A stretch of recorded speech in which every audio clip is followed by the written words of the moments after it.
So you want to be a cosplayer, but you have no money whatsoever, as in you're in middle school or high school and don't have a job, or you're in college and just still don't have any money. Well, this video is for you. So in this video I'm going to be making the Elucidator, Kirito's sword from Sword Art Online. The reason why I picked this sword is because it was pretty easy design when it came to, like, I would say beginner level. And it's simple, it's straight, and it's a pretty famous sword. I mean, the show is pretty popular, everyone really knows it. So, we're going to be making this one. So, first steps first, if you want to be a cosplayer, you have to have one thing. A hot glue gun. If you don't have a sewing machine, or if you don't know how to sew or anything, hot glue gun works. All you gotta make sure is you have enough hot glue. If you don't have a hot glue gun, get one. If you can't afford one, go borrow one. Everyone's got one, at least your teachers, your neighbors, your friends. Someone's got a hot glue gun with glue. I don't know if you can actually see me. I mean, I don't know if that glare is like hitting my glasses or not, but I don't care. So what you need is a blueprint. So for the sword, you need paper. Any paper will work. Notebook paper, newspaper, you could use sticky notes, I don't care. You can use old paper bags from the grocery store. But I had this stuff, which was like crumpled up paper I got from a shipping order, and I kept it for some reason, or forgot to throw it away or something. So I used this, and you can easily tape them together to make a blueprint of your prop. So pretty much you make a blueprint, you cut it out. That way when you put it on your cardboard, you can easily cut it out and maneuver everything. But you need your materials. Where can I get some cardboard? You can literally get cardboard anywhere. So you can go to any store, whatever store is close. If you live right next to a restaurant or a grocery store or a freaking dollar store, shoe store, they have cardboard boxes. Every place has cardboard. That's how they get their stuff. Like, sure, you can go out and buy cardboard at the store for a certain amount of dollars or cents or, I don't know, because I've always gotten my cardboard for free. That's right. Free. Me, I went to a bakery. It's a bread box, obviously, for sandwiches. They have big, long boxes. And I'm like, well, that's perfect for swords. I'm going to grab these. Otherwise, you can grab any cardboard box works too. Like, small ones like this work. I mean, there's Amazon. Go up to any staff member and be like, I need some leftover cardboard. And they will just, okay, they don't need it. They don't need it. All they do is throw it in a recycling bin. Take the cardboard. They have so much. Try not to get any that is ruined with, like, food or, like, crumpled too much. Try to get, like, nice, clean, flat, you know, not too broken down or worn through cardboard. So the basics of what you're going to do is break down your cardboard or cut it up. So what I do is I cut out the pieces, the big long pieces, to make, because I have a problem with my blueprints. Sure, it's beautifully long enough, as in I did the measurements of what Kirito's sword is actually supposed to be, like how long and stuff. And this is perfect length, but this right here is too long for right here. So, kind of gotta improvise.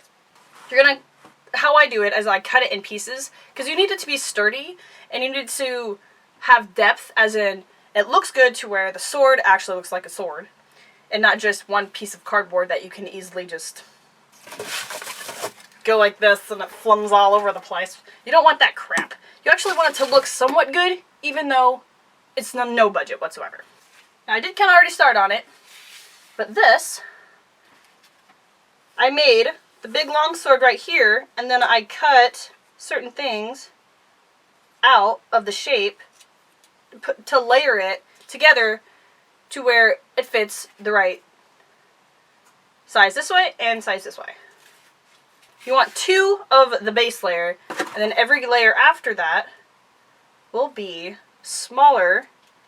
So I did 2 base layers, one smaller, another smaller, and then I started working on the detail parts on this side. So this is only half of the sword.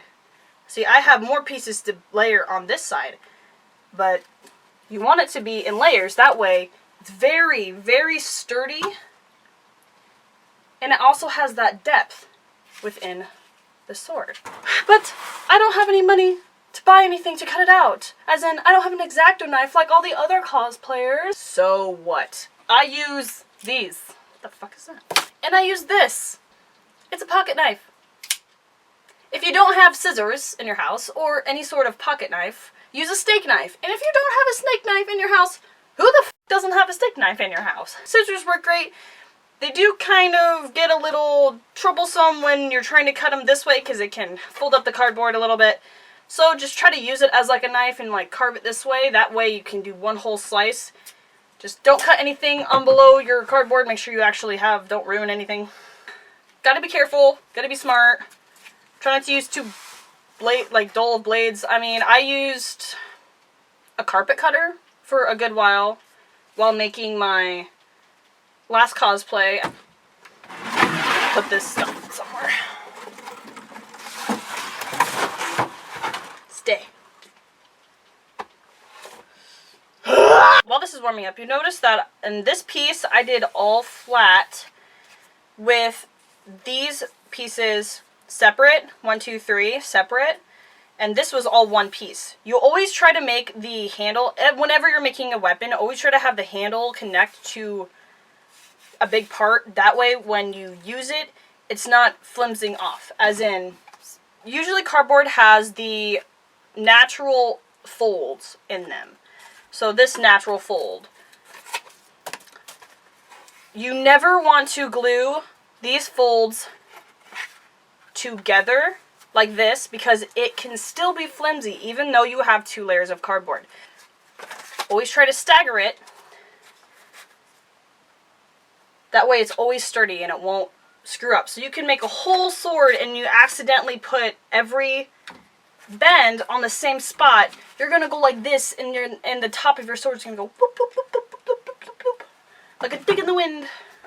Every layer I made sure that was a different type of shape. That way when I put them together, they're never going to be the same shape to where they could have a natural fold to them.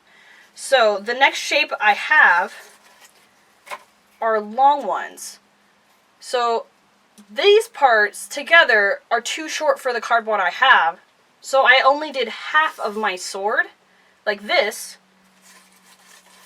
And I did another half like this.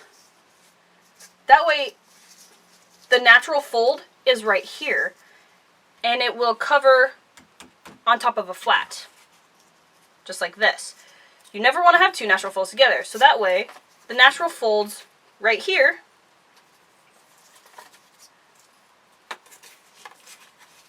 hit a sharp spot.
So that's how you layer weapons and swords to where they will not bend. So this is very thick now. It does take a lot of time, but it's pretty thick. So like the handle is nice thick size for your hand, and when you swing it around it will not bend at all. So this is what the sword looks like. Pretty big distance. Not too bad. I mean, I am not a pro, just so you guys know that. I'm not a beginner though. What level am I? Anywho, this is pretty darn sturdy. I can swing it around. It's very sturdy. I can actually probably hit a couple things with this. Now, it is cardboard. It can break. So, if you want to make it look nice for a while, don't go crazy, but, you know, after the con, who cares? But let's say, like, oh, how did you cut out those weapons, though? Well, your blueprint, the easiest way is just to keep using the same blueprint. All I do is pretty much just measure, like, maybe a couple centimeters, like, in, and then make that blade. So, like, this will have, that's, like, the next layer, how far in it goes. So only do one layer at a time. Don't draw all the layers on there at once because you will confuse yourself. So like this is just one layer, one whole layer. And then once you have those layer cutouts, so like you have 2 of those layers, then you draw in the next layer, cut out the outline of it with scissors or whatever you have. You cut out that outside extra. That is your that's your next layer. Then you cut out 2 of those. So make sure you have 2 of each. That way, you actually have a whole depth within your sword. It's not just that one half like I had earlier. That was just to show you like how you start with one and then you build onto it. You're going to need 2 of everything so you can have both sides have that depth. A lot of people have them actually hollow. They use this natural blade and they cut the sword out in that line. So if I use my blueprint on top of it and I put it on that natural bend, I could use that natural bend and put those 2 blades together. And the sword will be very much lighter. You can even put something in the hollow to make it more sturdy, or just so it doesn't, you know, flop when you swing it around, it doesn't flop around so much. Just in case, but that's another way of making it. So like if you don't have enough cardboard, you can even do that. Now, coloring. If you're going to go to a cosplay and maybe you want to get judged on your cosplay, you want to be competitive, judges actually like to know what you used as a material for it. So you can either leave it blank with just showing that I made this out of cardboard. If you say like, I can make this out of cheap, crappy material and it can still look cool, people like saying that. But if you don't want to say, I made mine out of cheap, crappy material, and you want it to look like a professional thing, there's different ways of coloring. Now, if you don't have anything to color as it, there's always something to color with it. If you want to use spray paint, but you don't have any money for spray paint, well, you're going to have to find an alternative. If you want to use, I have acrylic paints. If you don't have acrylic paint, use construction paper. If you don't have construction paper, use tape, duct tape. I've seen people use duct tape. If you don't have duct tape, I've seen people use aluminum foil. They glue on aluminum foil for that shine and it looks like metal. And if you really don't know or have the talent to make a blueprint, go to anyone who has a printer. Say, hey, I need to borrow your printer? And they're like, why? Well, just copy and paste the weapon you want to do and print it off in big chunks of paper. Cut out those paper and then tape them together. That way you already have the entire picture in full size of what you want to do. And every time you do a layer, you can pick out which layers you want to do, cut those out, and you already have it. Or you can print off 2. That way you use one as a blueprint and one as the actual design on it. Stick it on there, and it looks like exactly the weapon you want to do. Alright, well I hope this video helped you guys come up with some creative budgeting, no budget ways of making cosplay. And you know, have fun with it. Don't forget to return everything you borrow and don't damage anything. And thanks for watching.